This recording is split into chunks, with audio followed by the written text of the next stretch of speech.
سلام بچه ها. امروز میخوام به شما نشون بدم چطوری میشه درس خوندن رو جذاب کرد و به جای اینکه ازش فرار کنیم ازش لذت ببریم. ولی قبلش بگم که اگه به دنبال انگیزه برای درس خوندن هستید این پست رو از دست ندید.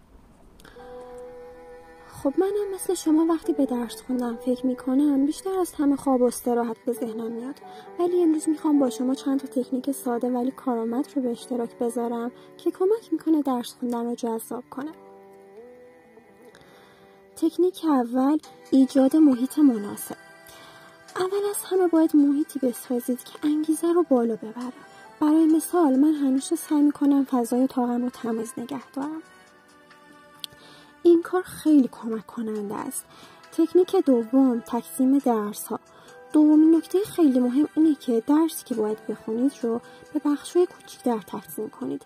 این کار کمک میکنه که احساس خستگی نکنید و بتونید با هر بخش احساس موفقیت کنید. اما سومین نکته که خیلی دوستش دارم و فوق‌العاده اثر بخشه، تکنیک پاداش. میگه که همیشه بعد از انجام هر بخش خودتون رو با یه پاداش کوچیک تشویق کنید. مثلا بعد از 1 ساعت مطالعه یه چای داغ یا یه لحظه استراحت برای خودتون داشته باشید. این کار باعث میشه که انگیزتون بالا بمونه.